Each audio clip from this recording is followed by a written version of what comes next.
the Mahabharata of Krishna-Dwaipayana Vyasa.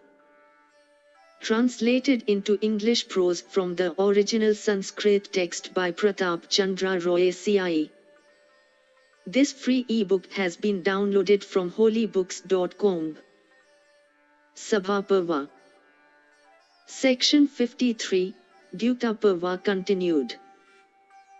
Duryodhan said, "Those kings that are revered over all the world, who are devoted to truth and who are pledged to the observance of rigid vows, who are possessed of great learning and eloquence, who are fully conversant with the Vedas and their branches as also with sacrifices, who have piety and modesty, whose souls are devoted to virtue, who possess fame, and who have enjoyed the grand rites of coronation, all wait upon and worship Yudhishthira. And, O king, I beheld there many thousands of wild kine with as many vessels of white copper for milking them, brought thither by the kings of the earth as sacrificial presents to be given away by Yudhishthira unto the Brahmana. And, O Bharata, for bathing Yudhishthira at the conclusion of the sacrifice, many kings with the greatest alacrity, themselves brought there in a state of purity many excellent jars containing water. And King Vahlika brought there a car decked with pure gold, and King Sudakshina himself yoked thereto 4 white horses of Cambodia breed, and Sunita of great might fitted the lower pole, and the ruler of Chedi with his own hands took up and fitted the flagstaff. And the king of the southern country stood ready with the coat of mail, the ruler of Magad, with garlands of flowers and the headgear, the great warrior Vasudana with a 60 years old elephant, the king of Matsya, with the side fittings of the car, all encased in gold, King Eklavya, with the shoes, the king of Avanti, with divers kinds of water for the final bath, King Chekitana, with the quiver, the king of Kashi, with the bow, and Selya, with a sword whose hilt and straps were adorned with gold, then Dharmya and Vyasa, of great ascetic merit, with Narada and Asita's son Devala, standing before performed the ceremony of sprinkling the sacred water over the king. And the great rishis with cheerful hearts sat where the sprinkling ceremony was performed. And other illustrious rishis conversant with the Vedas, with Jamdagni's son among them, approached Yudhishthira, the giver of large sacrificial presents, uttering mantras all the while, like the 7 rishis approaching the great Indra in heaven. And Satyaki of unbaffled prowess held the umbrella over the king's head. And Dhananjaya and Bhima were engaged in fanning the king, while the twins held a couple of chamaras in their hands. And the ocean himself brought in a sling that big conch of Varuna which the celestial artificer Viswakarman had constructed with 1,000 nishkas of gold, and which Prajapati had in a former kalpa, presented unto Indra. It was with that conch that Krishna bade Yudhishthira after the conclusion of the sacrifice, and beholding it, I swooned away. People go to the eastern or the western seas, and also to the southern one. But, O father, none except birds can ever go to the northern sea. But the Pandavas have spread their dominion even there, for I heard hundreds of conches that had been brought thence blown, in the sacrificial mansion, indicative of auspicious rejoicing. And while those conches blew simultaneously, my hair stood on end. And those among the kings who were weak in strength fell down. And Drishtadayumna and Satyaki and the sons of Pandu and Keswa, those 8, endued with strength and prowess and handsome in person, beholding the kings deprived of consciousness and myself in that plight, laughed outright. Then Vibhatsu, Arjuna, with a cheerful heart gave, O Bharata, unto the principal Brahmanas 500 bullocks with horns plated with gold. And King Yudhishthira, the son of Kunti, having completed the Rajasuya sacrifice, obtained like the exalted Harishchandra such prosperity that neither Ratnideva nor Nabhaga, nor Jovanas, nor Manu, nor King Prithu the son of Vena, nor Bhagiratha, Yayati, nor Nahusha, had obtained its like. And beholding, O exalted one, such prosperity, in the son of Pritha which is even like that which Harishchandra had, I do not see the least good in continuing to live, O Bharata. O ruler of men, a yoke that is tied to the bullock's shoulders by a blind man becomes loosened. Even such is the case with us. The younger ones are growing while the elder ones are decaying. And beholding all this, O chief of the Kurus, I cannot enjoy peace even with the aid of reflection. And it is for this, O king, that I am plunged into grief and becoming pale and emaciated. Thus ends the 53rd section in the Dyuta Parva of the Sabha Parva. Section 54, Dyuta Parva continued. Dhritarashtra said, Thou art my eldest son and born also of my eldest wife. Therefore, O son, be not jealous of the Pandavas. He that is jealous is always unhappy and suffereth the pangs of death. O bull of the Bharata race, Yudhishthira knoweth not deception, possesseth wealth equal unto thine, hath thy friends for his, and is not jealous of thee. Why shouldst thou, therefore, be jealous of him? O king, in respect of friends and allies, thou art equal unto Yudhishthira. Why shouldst thou therefore covet from folly the property of thy brother? Be not so. Cease to be jealous. Do not grieve. O bull of the Bharata race, if thou covetest the dignity attaching to the performance of a sacrifice, let the priests arrange for thee the great sacrifice, called the Saptatantu. The kings of the earth will then, cheerfully and with great respect, bring for thee also much wealth and gems and ornaments. O child, coveting others' possessions is exceedingly mean. He, on the other hand, enjoyeth happiness, who is content with his own being engaged in the practices of his own order, never striving to obtain the wealth of others, persevering in one's own affairs, and protecting what hath been earned. These are the indications of true greatness. He that is unmoved in calamity, skilled in his own business, ever exerting vigilance and humble, always beholdeth prosperity. The sons of Pandu are as thy arms. Do not lop off those arms of thine.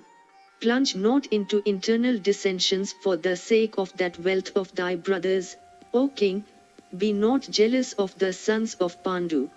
Thy wealth is equal unto that of thy brothers in his entirety. There is great sin in quarrelling with friends, they that are thy grandsires are theirs also. Give away in charity on occasion of sacrifices, gratify every dear object of thy desire, disport in the company of women freely, and enjoy thou peace. Thus ends the 54th section in the Dyuta Parva of the Sabha Parva. Section 55, Dyuta Parva continued. Duryodhan said, He that is devoid of intellect but hath merely heard of many things, can scarcely understand the real import of the scriptures, like the spoon that hath no perception of the taste of the soup it toucheth. Thou knowest everything, but yet confoundest me. Like a boat fastened to another, thou and I are tied to each other.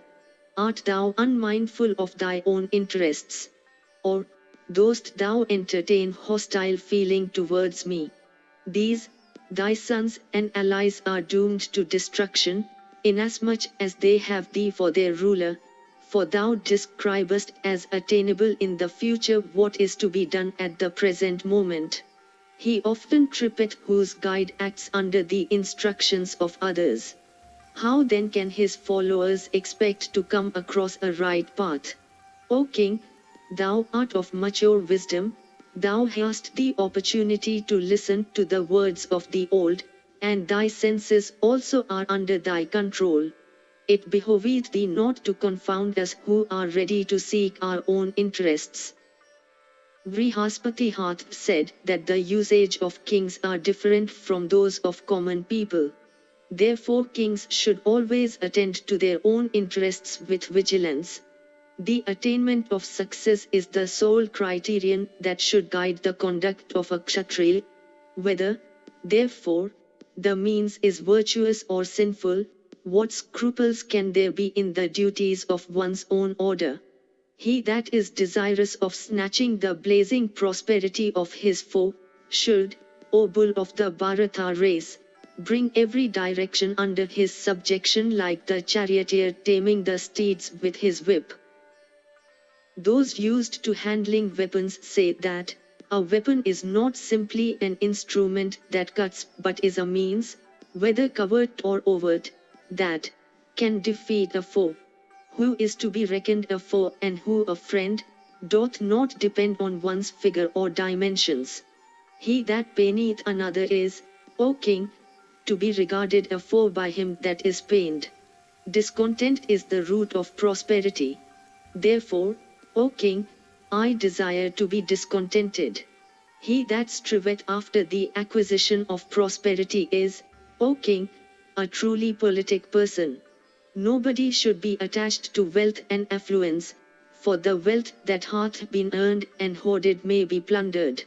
The usages of kings are even such. It was during a period of peace that Sakra cut off the head of Namuchi after having given a pledge to the contrary, and it was because he approved of this eternal usage towards the enemy that he did so. Like a snake that swallowed up frogs and other creatures living in holes, the earth swallowed up a king that is peaceful and a Brahmana that stirreth not out of home. O king, none can by nature be any person's foe. He is one's foe, and not anybody else, who hath common pursuits with one. He that from folly neglecteth a growing foe, hath his vitals cut off as by a disease that he cherisheth without treatment. A foe, however insignificant, if suffered to grow in prowess, swalloweth one like the white ants at the root of a tree eating of the tree itself.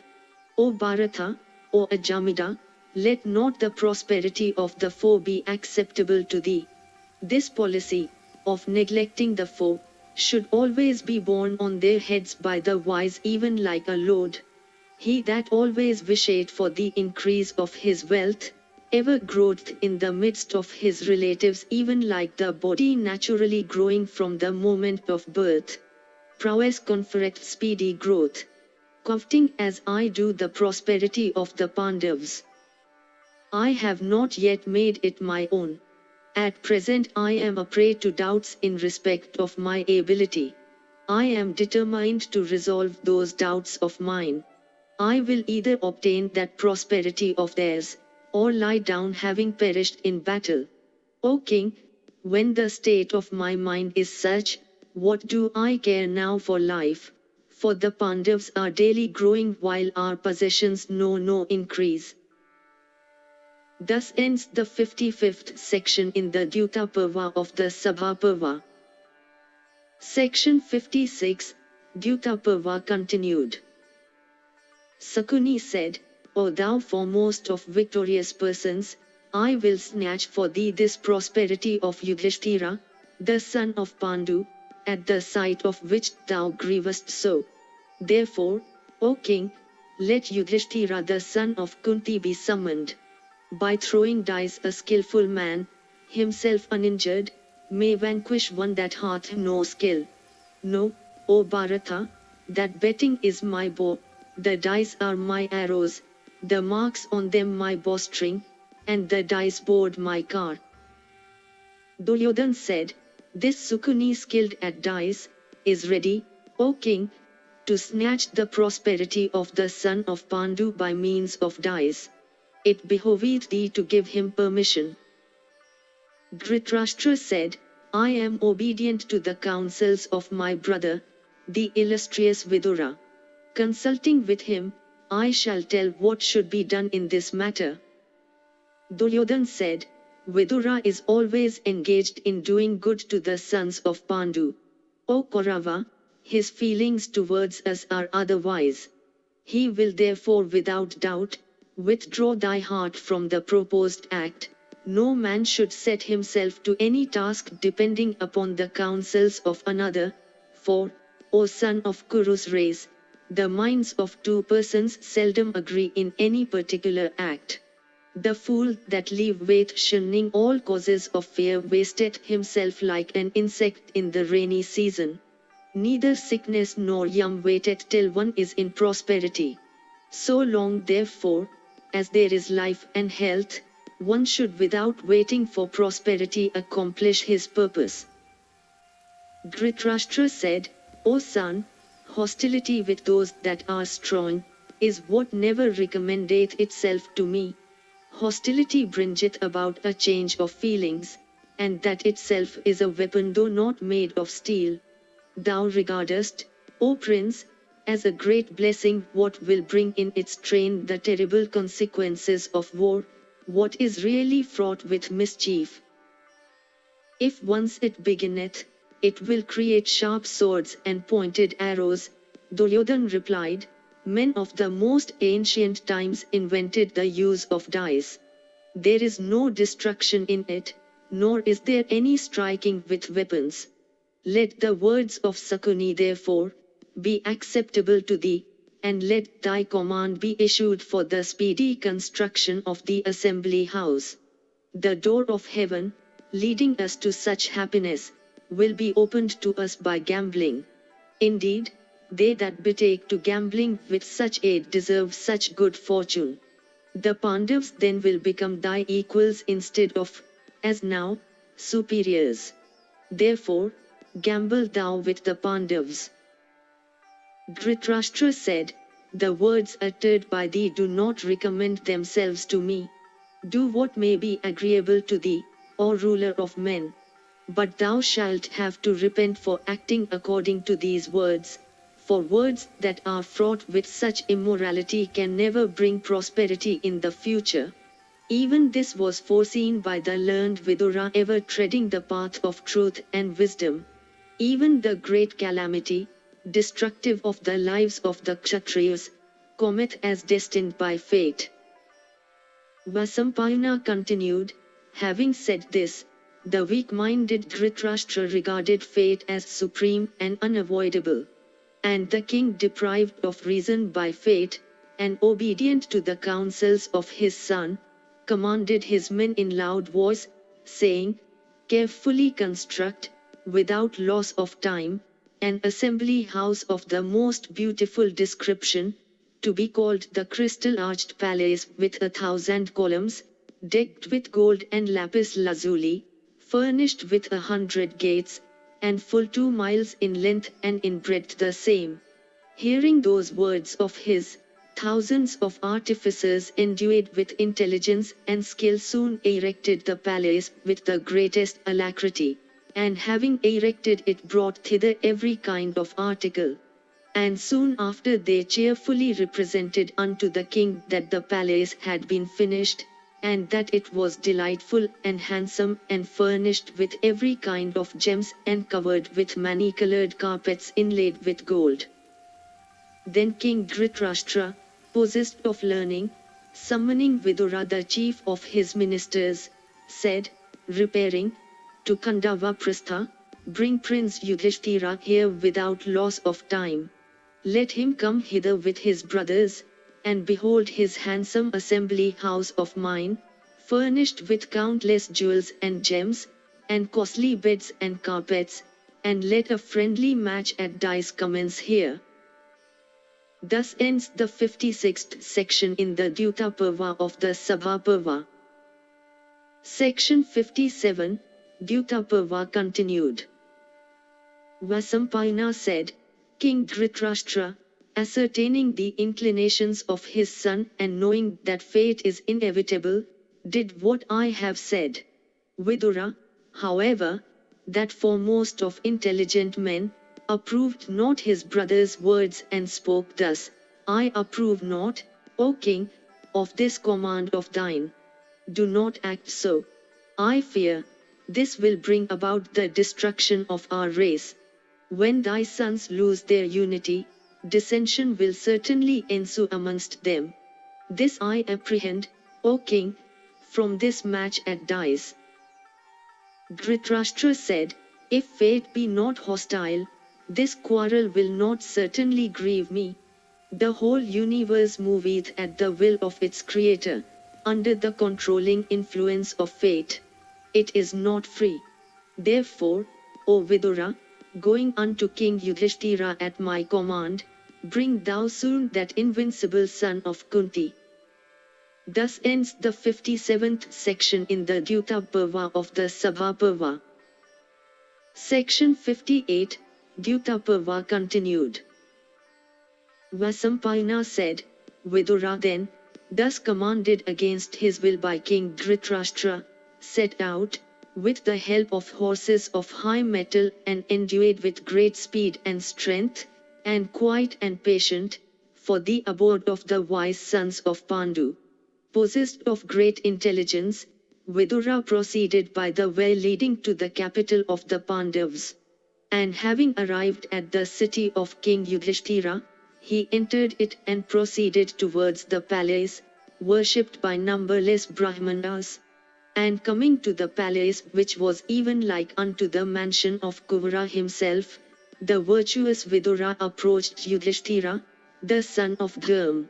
Then the illustrious Ajamida, devoted to truth and having no enemy on earth, reverentially saluted Vidura, and asked him about Dhritarashtra and his sons. And Yudhishthira said, O Kshatta, thy mind seemeth to be cheerless. Dost thou come here in happiness and peace? The sons of Dhritarashtra, I hope, are obedient to their old father. The people also, I hope, are obedient to Dhritarashtra's rule. Vidura said, the illustrious king, with his sons, is well and happy, and surrounded by his relatives he reigneth even like Indra himself. The king is happy with his sons who are all obedient to him and hath no grief. The illustrious monarch is bent on his own aggrandizement. The king of the Kurus hath commanded me to inquire after thy peace and prosperity, and to ask thee to repair to Hastinapura with thy brothers and to say, after beholding King Dhritarashtra's newly erected palace, whether that one is equal to thy own. Repairing thither, O son of Pritha, with thy brothers, enjoy ye in that mansion and sit to a friendly match at dice. We shall be glad if thou goest, as the Kurus have already arrived there. And thou wilt see there those gamblers and cheats that the illustrious King Dhritarashtra hath already brought thither. It is for this, O king, that I have come hither. Let the king's command be approved by thee. Yudhishthira said, O Kshatta, if we sit to a match at dice, we may quarrel. What man is there, who knowing all this, will consent to gamble? What dost thou think fit for us? We all are obedient to thy counsels.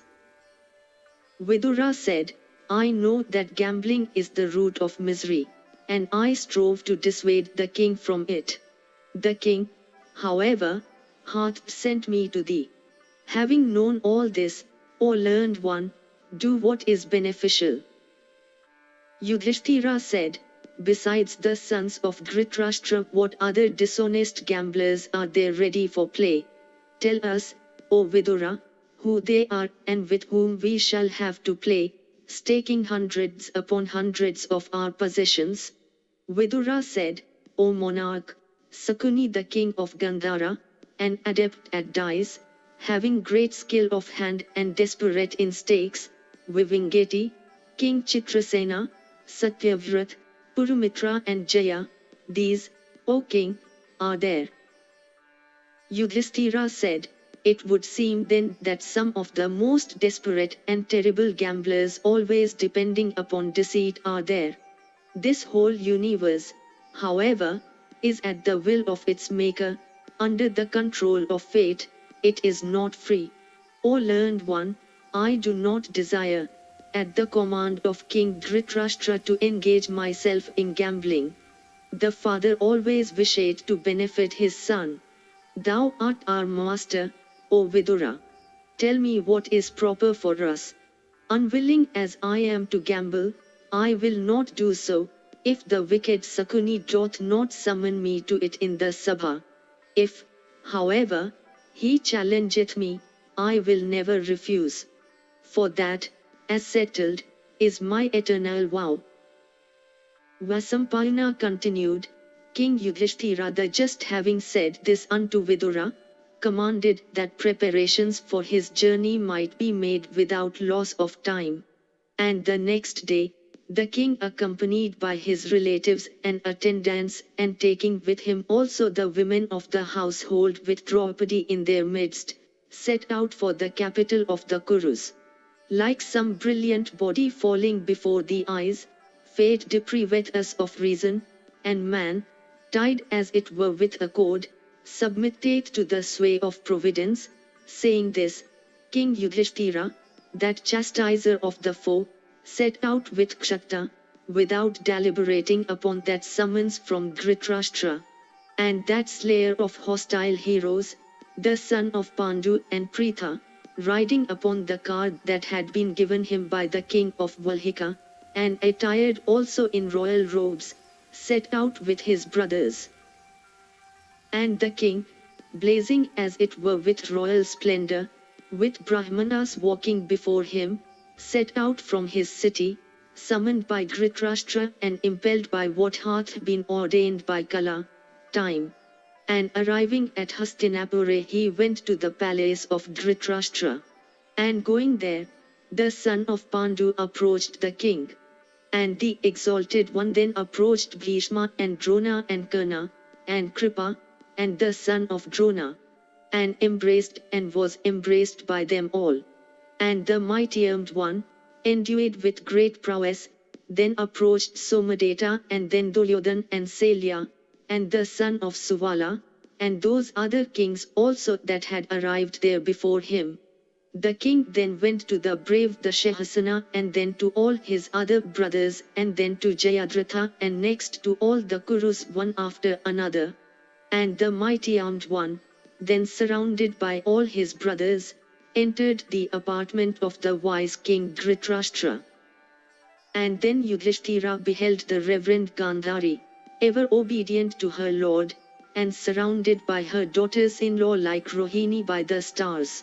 And saluting Gandhari and blessed by her in return, the king then beheld his old uncle, that illustrious monarch whose wisdom was his eye. King Dhritarashtra then, O monarch, smelt his head as also the heads of those 4 other princes of the Kuru race, viz., the sons of Pandu with Bhimsena as their eldest. And, O king, beholding the handsome Pandav, those tigers among men, all the Kurus became exceedingly glad. And commanded by the king, the Pandavas then retired to the chambers allotted to them and which were all furnished with jewels and gems. And when they had retired into the chambers, the women of Dhritarashtra's household with Dussala taking the lead visited them. And the daughters-in-law of Dhritarashtra, beholding the blazing and splendid beauty and prosperity of Yajnasni, became cheerless and filled with jealousy. And those tigers among men, having conversed with the ladies, went through their daily physical exercises and then performed the religious rites of the day. And having finished their daily devotions, they decked their persons with sandal paste of the most fragrant kind. And desiring to secure good luck and prosperity, they caused by gifts the Brahmanas to utter benedictions. And then eating food that was of the best taste, they retired to their chambers for the night. And those bulls among the Kurus then were put to sleep with music by handsome females. And obtaining from them what came in due succession, those subjugators of hostile towns passed with cheerful hearts that delightful night in pleasure and sport. And waked by the bards with sweet music, they rose from their beds, and having passed the night thus in happiness, they rose at dawn, and having gone through the usual rites, they entered into the assembly house and were saluted by those that were ready there for gambling. Thus ends the 58th section in the Dutta Parva of the Sabha Parva. Section 59, Dutta Parva continued. Vasampayana said, the sons of Pritha with Yudhishthira at their head, having entered that assembly house, approached all the kings that were present there, and worshipping all those that deserved to be worshipped, and saluting others as each deserved according to age, they seated themselves on seats that were clean and furnished with costly carpets. After they had taken their seats, as also all the kings, Sakuni the son of Suvala addressed Yudhishthira and said, O king, the assembly is full. All had been waiting for thee. Let therefore the dice be cast and the rules of play be fixed, O Yudhishthira. Yudhishthira replied, deceitful gambling is sinful. There is no kshatriya prowess in it. There is certainly no morality in it. Why, then, O king, dost thou praise gambling so? The wise applaud not the pride that gamesters feel in deceitful play. O Sakuni, vanquish us, not like a wretch, by deceitful means. Sakuni said, that high-souled player who knows the secrets of winning and losing, who is skilled in baffling the deceitful arts of his confrere, who is untied in all the divers operations of which gambling consisteth, truly knoweth the play, and he suffereth all in course of it. O son of Pritha, it is the staking at dice, which may be lost or won that may injure us. And it is for that reason that gambling is regarded as a fault. Let us, therefore, O king, begin the play. Fear not. Let the stakes be fixed. Delay not. Yudhishthira said, that best of Munis, Devala, the son of Asita, who always instructed us about all those acts that may lead to heaven, hell, or the other regions, hath said, that it is sinful to play deceitfully with a gamester. To obtain victory in battle without cunning or stratagem is the best sport. Gambling, however, as a sport, is not so. Those that are respectable never use the language of the mlechchas, nor do they adopt deceitfulness in their behavior. War carried on without crookedness and cunning, this is the act of men that are honest. Do not, O Sakuni, playing desperately, win of us that wealth with which according to our abilities, we strive to learn how to benefit the Brahmanas. Even enemies should not be vanquished by desperate stakes in deceitful play. I do not desire either happiness or wealth by means of cunning. The conduct of one that is a gamester, even if it be without deceitfulness, should not be applauded. Sakuni said, O Yudhishthira, it is from a desire of winning, which is not a very honest motive, that one high-born person approacheth another, in a contest of race superiority. So also it is from a desire of defeating, which is not a very honest motive, that one learned person approacheth another, in a contest of learning. Such motives, however, are scarcely regarded as really dishonest. So also, O Yudhishthira, a person skilled at dice approacheth one that is not so skilled from a desire of vanquishing him. One also who is conversant with the truths of science approacheth another that is not from desire of victory, which is scarcely an honest motive. But, as I have already said, such a motive is not really dishonest. And, O Yudhishthira, so also one that is skilled in weapons approacheth one that is not so skilled, the strong approacheth the weak. This is the practice in every contest. The motive is victory, O Yudhishthira. If, Therefore, thou, in approaching me, regardest me to be actuated by motives that are dishonest. If thou art under any fear, desist then from play. Yudhishthira said, summoned, I do not withdraw. This is my established vow. And, O king, fate is all powerful. We all are under the control of destiny. With whom in this assembly am I to play? Who is there that can stake equally with me? Let the play begin. Duryodhan said, O monarch, I shall supply jewels and gems and every kind of wealth. And it is for me that this Sakuni, my uncle, will play. Yudhishthira said, gambling for one's sake by the agency of another seemeth to me to be contrary to rule. Thou also, O learned one, will admit this. If, however, thou art still bent on it, let the play begin. Thus ends the 59th section in the Dutta Parva of the Sabha Parva. Section 60, Dutta Parva continued. Vasampayana said, when the play commenced, all those kings with Dhritarashtra at their head took their seats in that assembly. And, O Bharata, Bhishma and Drona and Kripa and the high-souled Vidura with cheerless hearts sat behind, and those kings with leonine necks and endued with great energy took their seats separately and in pairs upon many elevated seats of beautiful make and color. And, O king, that mansion looked resplendent with those assembled kings, like heaven itself with a conclave of the celestials of great good fortune. And they were all conversant with the Vedas and brave and of resplendent countenances. And, O great king, the friendly match at dice then commenced. Yudhishthira said, O king, this excellent wealth of pearls of great value, procured from the ocean by churning it of old, so beautiful and decked with pure gold, this, O king, is my stake. What is thy counter stake, O great king, the wealth with which thou wishest to play with me? Duryodhan said, I have many jewels and much wealth, but I am not vain of them. Win thou this stake. Vasampayana continued, then Sakuni, well skilled at dice, took up the dice and casting them said unto Yudhishthira, Lo, I have won.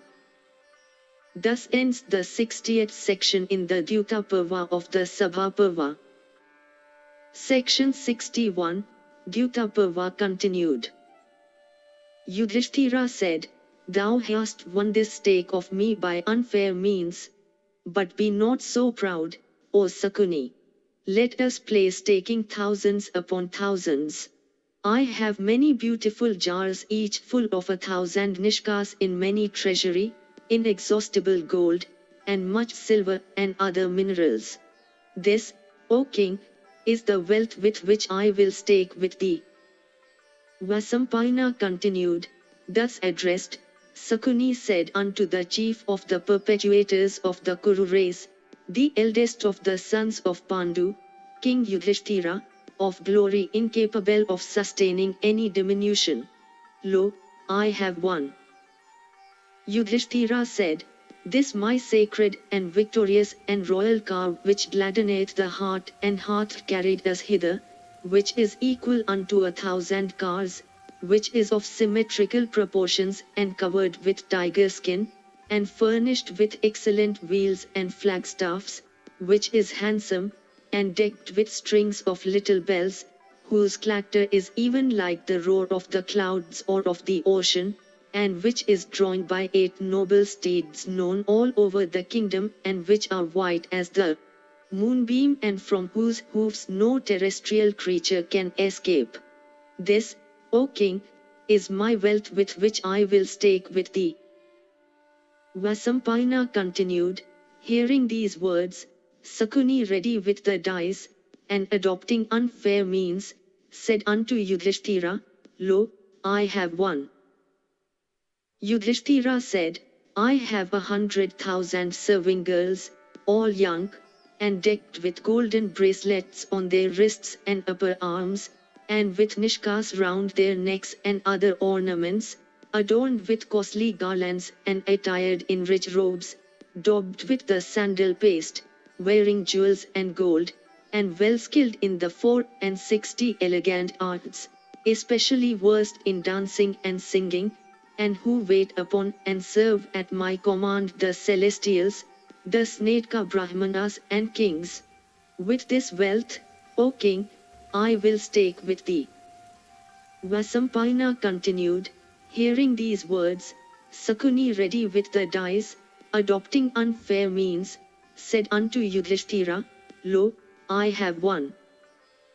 Yudhishthira said, I have thousands of serving men, skilled in waiting upon guests, always attired in silken robes, endued with wisdom and intelligence, their senses under control though young, and decked with earrings, and who serve all guests night and day with plates and dishes in hand. With this wealth, O king, I will stake with thee. Vasampayana continued, hearing these words, Sakuni, ready with the dice, adopting unfair means said unto Yudhishthira, Lo, I have won. Yudhishthira said, I have, O son of Suvala, 1,000 musty elephants with golden girdles, decked with ornaments, with the mark of the lotus on their temples and necks and other parts, adorned with golden garlands, with fine white tusks long and thick as plough shafts, worthy of carrying kings on their backs, capable of bearing every kind of noise on the field of battle, with huge bodies, capable of battering down the walls of hostile towns, of the color of new-formed clouds, and each possessing 8 she-elephants. With this wealth, O king, I will stake with thee. Vasampayana continued, unto Yudhishthira who had said so, Sakuni, the son of Suvala, laughingly said, Lo, I have won it. Yudhishthira said, I have as many cars as elephants, all furnished with golden poles and flagstaffs and well-trained horses and warriors that fight wonderfully, and each of whom receiveth 1,000 coins as his monthly pay whether he fighteth or not. With this wealth, O king, I will stake with thee.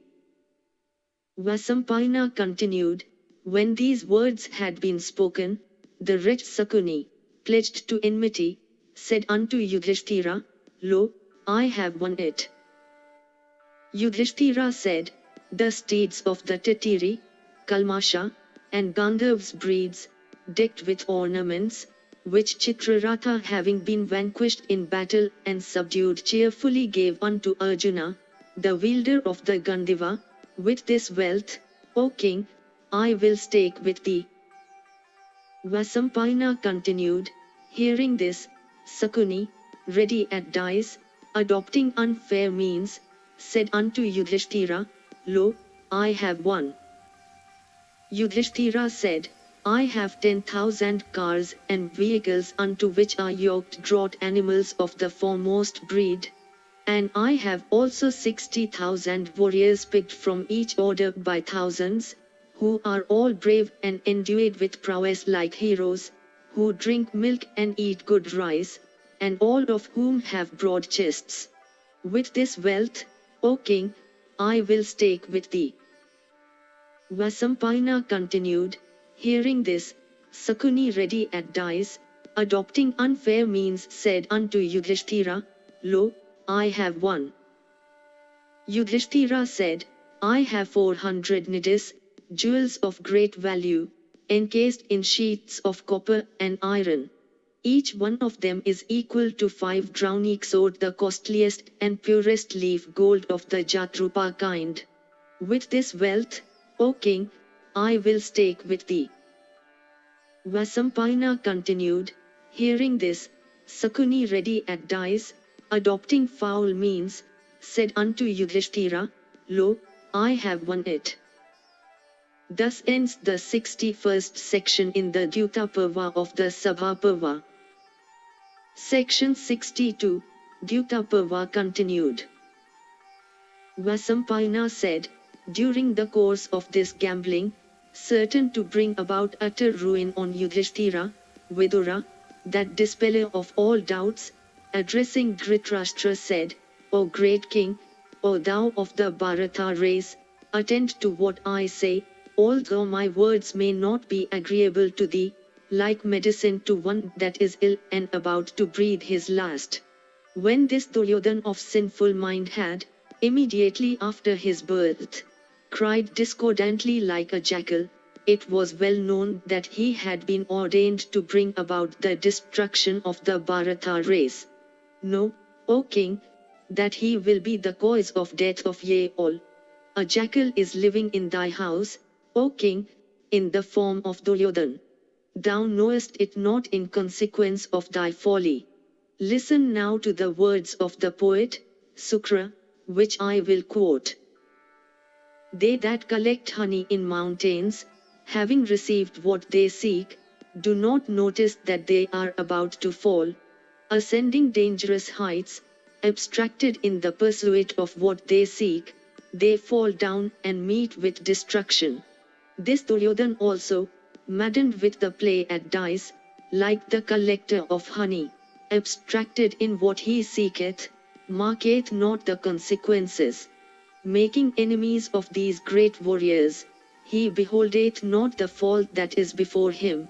It is known to thee, O thou of great wisdom, that amongst the Bhojas, they abandoned, for the good of the citizens, a son that was unworthy of their race. The Andakas, the Yadvas, and the Bhojas uniting together, abandoned Kansa. And afterwards, when at the command of the whole tribe, the same Kansa had been slain by Krishna, that slayer of foes, all the men of the tribe became exceedingly happy for 100 years. So at thy command, let Arjuna slay this Duryodhan. And in consequence of the slaying of this wretch, let the Kurus be glad and pass their days in happiness. In exchange of a crow, O great king, buy these peacocks the Pandavas, and in exchange of a jackal, buy these tigers. For the sake of a family, a member may be sacrificed, for the sake of a village, a family may be sacrificed, for the sake of a province, a village may be sacrificed, and for the sake of one's own soul the whole earth may be sacrificed. Even this was what the omniscient Kavya himself, acquainted with the thoughts of every creature, and a source of terror unto all foes, said unto the great Asuras to induce them to abandon Jamba at the moment of his birth. It is said that a certain king, having caused a number of wild birds that vomited gold to take up their quarters in his own house, afterwards killed them from temptation. O slayer of foes, blinded by temptation and the desire of enjoyment, for the sake of gold, the king destroyed at the same time both his present and future gains. Therefore, O king, prosecute not the Pandavas from desire of profit, even like the king in story. For then, blinded by folly, thou wilt have to repent afterwards, even like the person that killed the birds. Like a flower seller that plucketh many flowers in the garden from trees that he cherisheth with affection from day to day, continue, O Bharata, to pluck flowers day by day from the Pandavas. Do not scorch them to their roots like a fire-producing breeze that reduceth everything to black charcoal. Go not, O king, unto the region of Yam, with thy sons and troops, for who is there that is capable of fighting with the sons of Pritha, together? Not to speak of others, is the chief of the celestials at the head of the celestials themselves, capable of doing so. Thus ends the 62nd section in the Dutta Parva of the Sabha Parva. Section 63, Dutta Parva continued. Vidura said, gambling is the root of dissensions. It bringeth about disunion. Its consequences are frightful, yet having recourse to this, Dhritarashtra's son Duryodhan created for himself fierce enmity. the descendants of Pratipa and Santanu, with their fierce troops and their allies, the Vahlikas, will for the sins of Duryodhan meet with destruction. Duryodhan, in consequence of this intoxication, forcibly driveth away luck and prosperity from his kingdom, even like an infuriated bull breaking his own horns himself.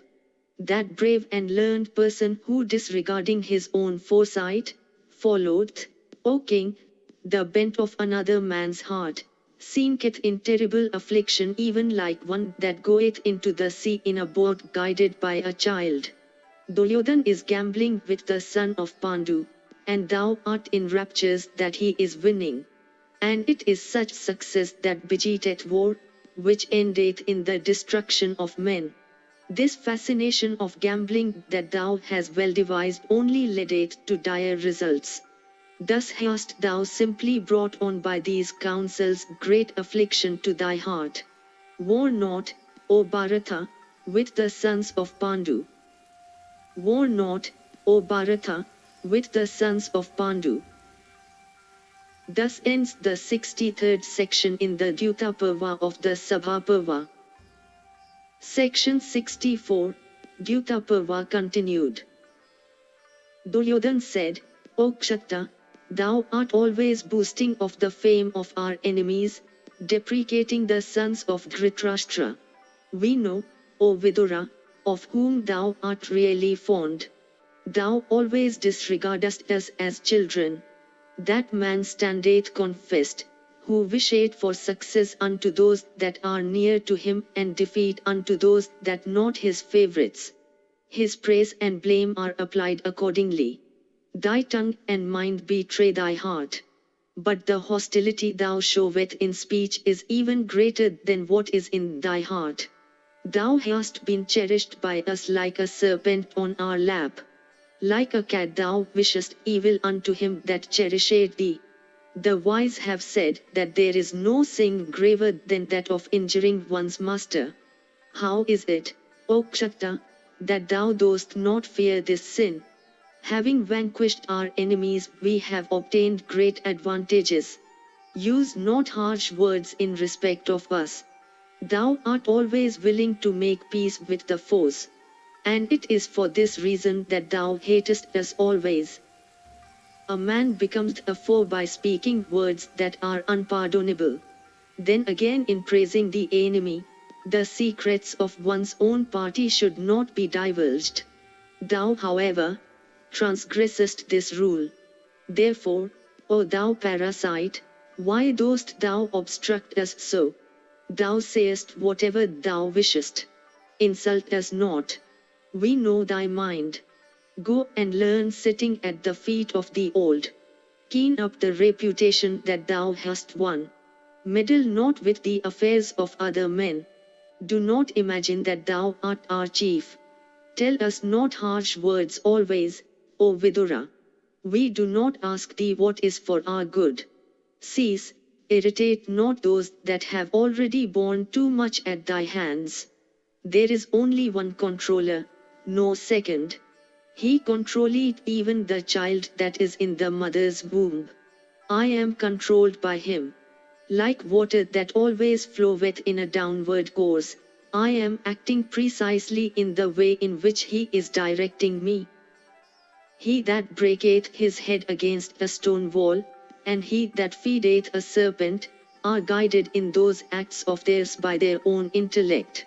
Therefore, in this matter I am guided by my own intelligence.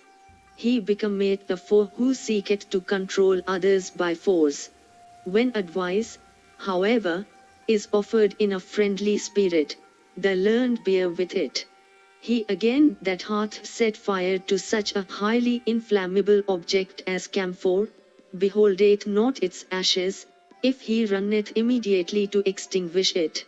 One should not give shelter to another who is the friend of his foes, or to another who is ever jealous of his protector, or to another who is evil-minded.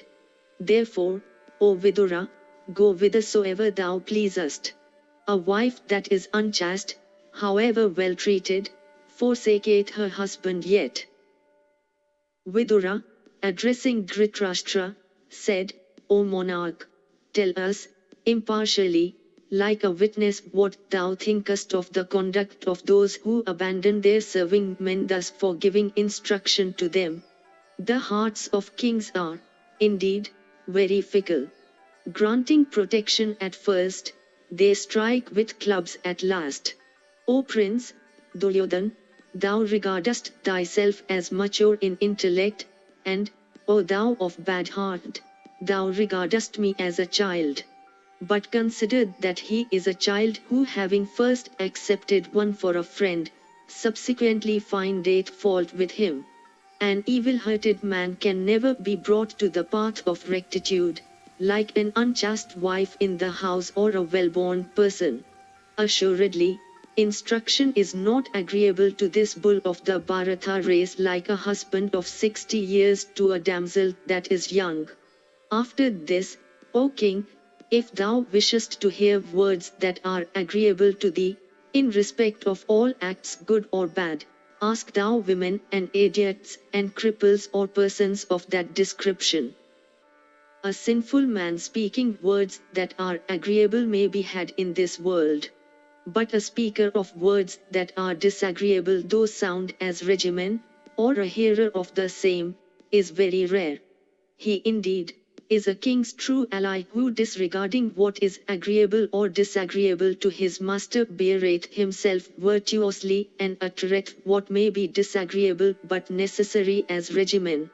O great king, drink thou that which the honest drink and the dishonest shun, even humility, which is like a medicine that is bitter, pungent, burning, unintoxicating, disagreeable, and revolting.